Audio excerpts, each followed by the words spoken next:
Prime News. Now, former Communications Minister Faith Muthambi and at least 3 other senior former SABC employees could be facing criminal charges. That's for possibly misleading Parliament during last year's inquiry into the SABC Board. The Portfolio Committee on Communications is seeking legal advice. Meanwhile, MPs gave the board of the Media Diversity and Development Agency a thorough dressing down following contrary reports on that entity's affairs.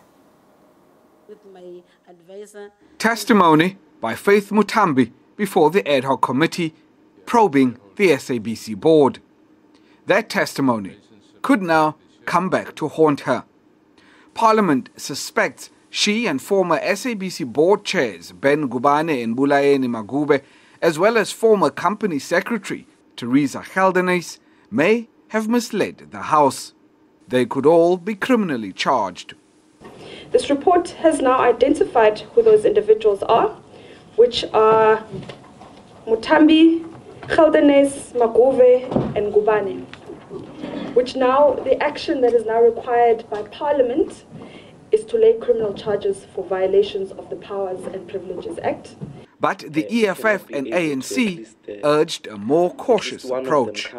I would want the indulgence of our honourable members. Let us hear what is the legal advice to us, and then take a decision whether we take it to the police station. All what we need is legal officers to analyse it and tell us if it meets the requirements.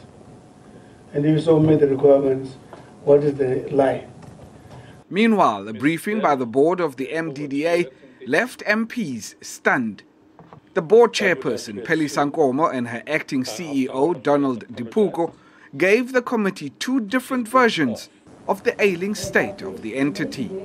Our observation as the board is that there's a divide and rule leadership style that has really been employed within the entity. I have a different view.